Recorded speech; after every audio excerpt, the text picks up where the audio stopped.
ये आज की रात तो काफी शांत है ना?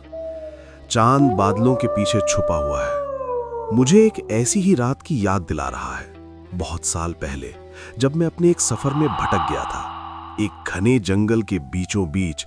और वहां जो मैंने सुना, जो मैंने देखा, उसने मुझसे कई सालों तक नींद छीन ली थी। सुनना चाहोगे? तो गौर से सुनना और हमेशा याद रखना इस बात को। ये कहानी है डर की उस गहरी खाई के बारे में, जहां आवाजें भी खामोश हो जाती हैं और छायाएं आपका गला दबाने लगती हैं। ये घटना है उस हवेली की जिसे लोग शांति निकेतन कहते थे, पर वहां कभी शांति थी, इस पे सवालिया निशान है। कहानी शुरू होती है एक ऐसे इंसान से जिसने अपनी आंखों से नर्क देख लिया था, लेकिन यह नर्क किसी और लोक का नहीं, बल्कि उसके अपने घर की चार दीवारी के भीतर बसा था। शांति निकेतन, वो हवेली जहां दीवारें सुनती हैं। हवेली के आगे एक विशाल प्रांगण था, जहां कभी हरियाली रही होगी। अब वहां सिर्फ सूखी घास, झाड़ियां और एक विशाल सूखा हुआ पेड़ था, जिसकी टहनियां आकाश की ओर पसरी हुई थीं, जैसे किसी की उंगलियां मदद के लिए फैली हो। हवेली की दीवारों पर नमी के कारण काले हरे रंग के दाग बन गए थे, जो दूर से देखने पर चेहरे जैसे प्रतीत होते थे। सबसे डरावना था हवेली का पिछला हिस्सा। वहां एक छोटा सा अंधेरा तालाब था, जिसका पानी काला और स्थिर था। उसकी सतह पर हमेशा एक हल्की सी हरी फफूंद तैरती रहती थी। तालाब के किनारे पर हवेली की दीवार से सटा हुआ एक छोटा सा मंदिर था, जिसके अंदर की मूर्ति टूटी हुई थी और उस पर लाल रंग के पज्जिन जैसे निशान बने हुए थे। रात के समय जब चांद की रोशनी हवेली पर पड़ती, तो उसकी छाया लंबी और विकृत होकर पूरी पहाड़ी पर फैल जाती, जैसे कोई विशाल काय प्राणी धीरे धीरे सरक रहा हो। हवेली का साया ही इतना डरावना था कि लोग दिन में भी उसके नीचे से गुजरने से कतराते थे। हवेली का संपूर्ण स्वरूप एक गहरी दबी हुई चीख की तरह था, सुन, लेकिन भीतर ही भीतर सब कुछ सुनती हुई। ये बात है साल 2018 की। एक छोटा सा शहर मंदसौर। वहां से कुछ कोस दूर एक पुरानी पहाड़ी पर एक विशाल कोठी वाली हवेली खड़ी थी। स्थानीय लोग उसे देखकर ही रास्ता बदल लेते थे। कहते थे कि यह हवेली किसी ऐसे खानदान की थी जिसका अंत बहुत बुरा हुआ था, लेकिन असलियत उन किस्सों से कहीं ज्यादा डरावनी थी। अभिषेक, एक 30 साल का फोटोग्राफर, जो शहर की भीड़ से ऊबकर शांति निकेतन नाम की इसी हवेली को खरीदकर उसे रिस्टोर करने और वहीं रहने का फैसला करता है। और उसकी पत्नी माया, जो एक लेखिका है। उनका 12 साल का बेटा आर्यन, जो ऑटिज्म स्पेक्ट्रम पर है। वो बहुत कम बोलता है, लेकिन चीजों को बहुत गहराई से देखता, महसूस करता है। हवेली का एकमात्र नौकर बुधिया, एक बूढ़ा झुका हुआ आदमी, जिसके पास इस घर का इतिहास है, लेकिन जो अपने होंठ सिले रखता है।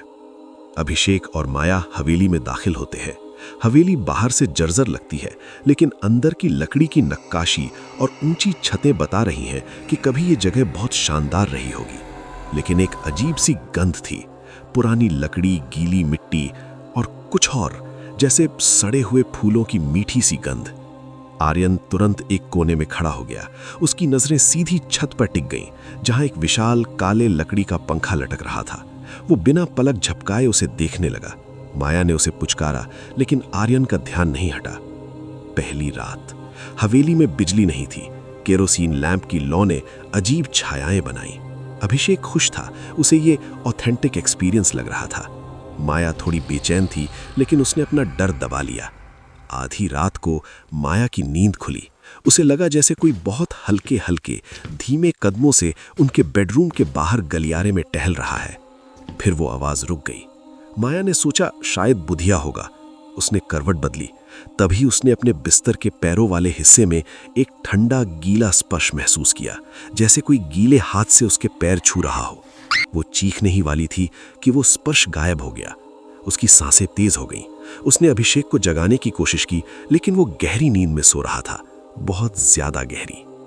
अगली सुबह आर्यन ने ड्राइंग रूम की एक दीवार की ओर इशारा किया, जहां पुराने वॉलपेपर उखड़ रहे थे। माया ने देखा वॉलपेपर के नीचे से कुछ लिखावट दिख रही थी। उसने धीरे से एक टुकड़ा हटाया। नीचे की दीवार पर बार बार एक ही वाक्य लिखा हुआ था, काले जले हुए कोयले से लिखा हुआ, वो मेरी जगह देख रहा है। माया का दिल धक से रह गया। उसने अभिषेक को दिखाया। अभिषेक हंस दिया। पुराने घरों में ऐसी बचकानी चीजें मिल ही जाती हैं, शायद पहले रहने वाले बच्चों ने लिखी थी। लेकिन ये लिखावट बच्चों जैसी नहीं लग रही थी। ये टेढ़ी मेढ़ी, बेहद दबाव के साथ लिखी गई थी, जैसे लिखने वाला बहुत गुस्से में या डरा हुआ हो। दिन बीतने लगे। अजीब घटनाएं धीरे धीरे बढ़ने लगीं। रसोई से बर्तनों की खड़खड़ाहट की आवाज आती, लेकिन जाते ही सब शांत। आर्यन अक्सर खाली कमरे में हंसने लगता, जैसे कोई उसके साथ खेल रहा हो। जब माया पूछती तो वो बस इशारा करता, छत की ओर, वही पुराना पंखा। अभिषेक अपने कैमरे से हवेली की तस्वीरें ले रहा था। एक तस्वीर में दूसरी मंजिल की खिड़की पर एक सफेद सी धुंधली सी आकृति दिखी। अभिषेक ने सोचा शायद लेंस पर धूल थी, लेकिन दूसरी तस्वीरों में वही आकृति अलग अलग खिड़कियों पर दिखने लगी। फिर वो दिन आया जब बुधिया ने बिना कुछ कहे अपना बस्ता बांध लिया। अभिषेक ने पूछा, कहाँ जा रहे हो? बुधिया ने सिर्फ एक बार आर्यन की ओर देखा, फिर अपनी लकड़ी की छड़ी उठाई और बोला, यहाँ जो है वो बच्चों से पहले बात करता है। जब बच्चा बोलने लगे तब समझ जाना मेरी बात। और वो चला गया। माया की रूह तक कांप गई। उसी शाम आर्यन ने पहली बार स्पष्ट शब्द बोले। वो डिनर टेबल पर बैठा था और अचानक बिना किसी से मुंह मिलाए बोला, वो कहता है तुम लोग उसकी जगह घेरे हो। अभिषेक और माया की निगाहें मिली। आर्यन ने फिर कहा, वो ऊपर वाले कमरे में रहता है, काले पंखे के नीचे। वो हमेशा से यहां रहा है। अभिषेक ने तय किया कि वो उस ऊपर वाले कमरे को देखेगा। ये कमरा हवेली के सबसे ऊपरी मंजिल का सबसे अंत वाला कमरा था। दरवाजे से अंदर कदम रखते ही सबसे पहले नजर आता था वो काला पंखा। एक विशाल काय लकड़ी का पंखा जो छत की केंद्रीय कड़ी से एक मोटी जंग लगी हुई जंजीर से लटका हुआ था। उसके चारों पंखे काले लकड़ी के थे, जिन पर अब धूल की मोटी परत जम गई थी।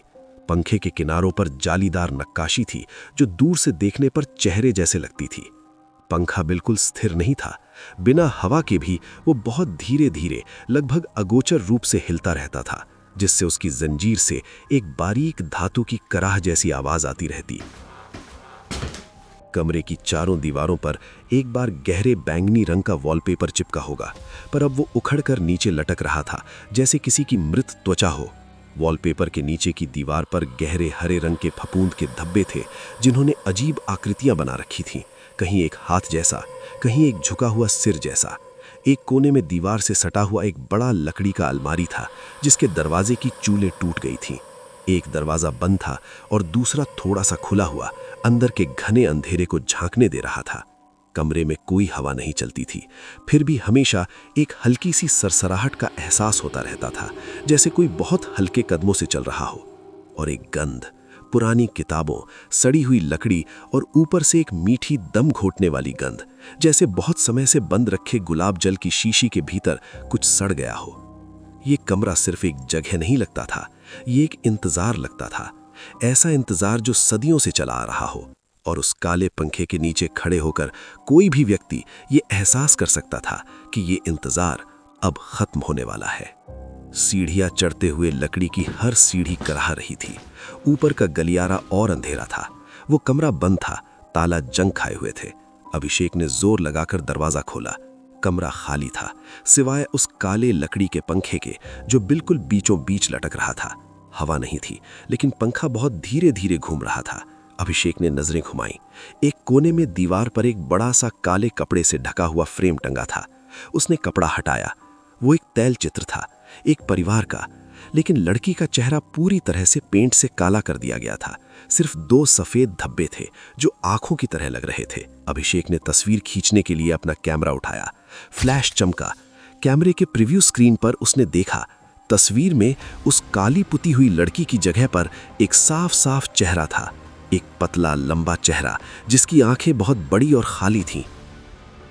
अभिषेक ने फिर कैमरा उठाया और फ्लैश चमकाया, और अब वो लड़की फ्रेम से बाहर आ जाती है।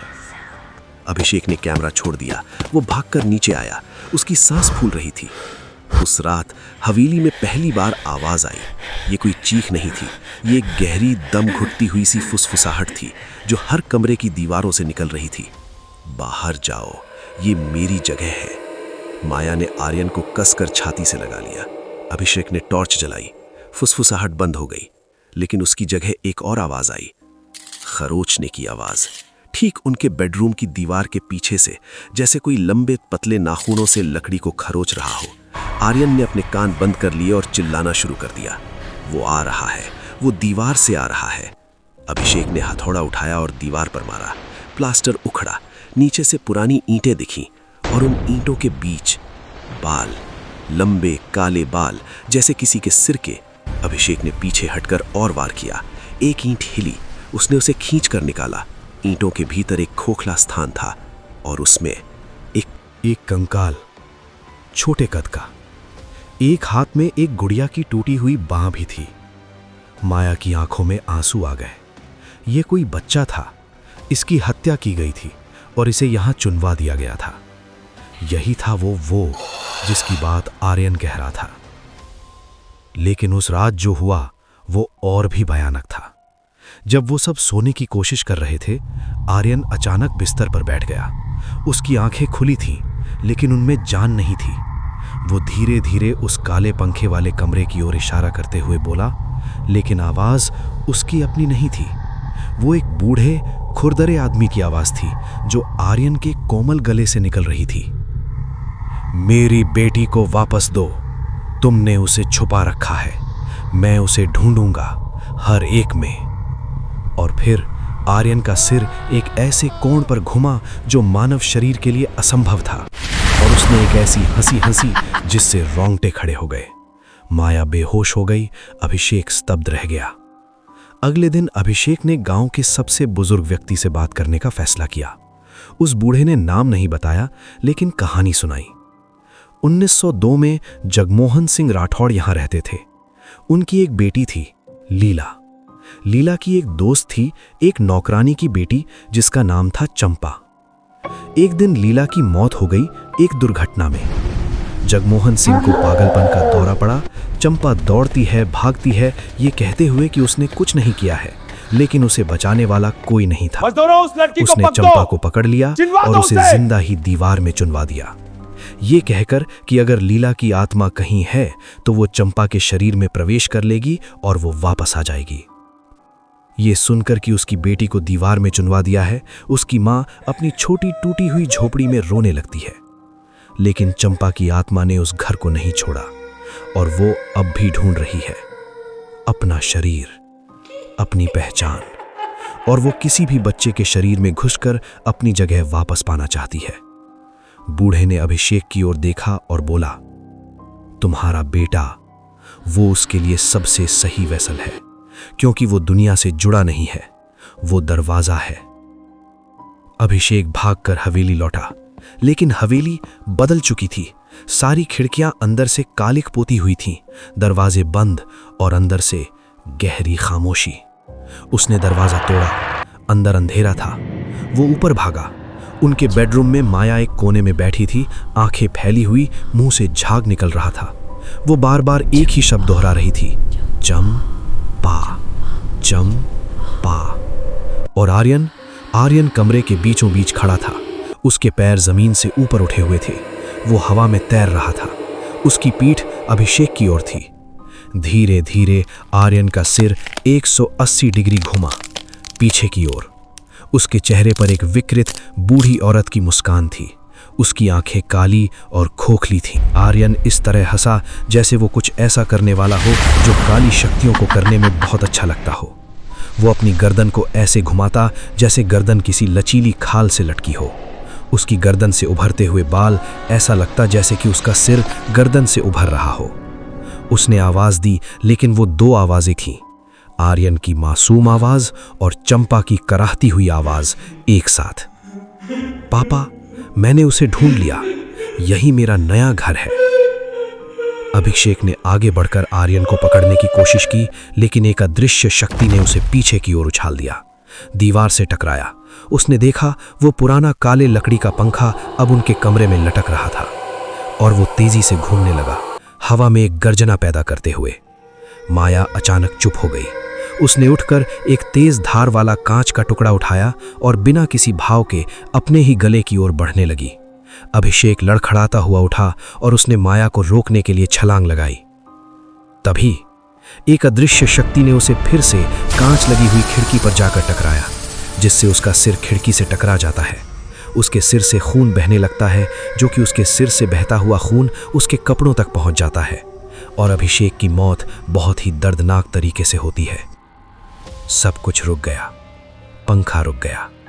माया का हाथ उठाए हुए कांच को धीरे धीरे अपने गले पर रौंदने लगी और माया के गले से निकलता खून धीरे धीरे फर्श में फैलने लगा और ऐसे ही तड़प तड़प के माया भी मर जाती है।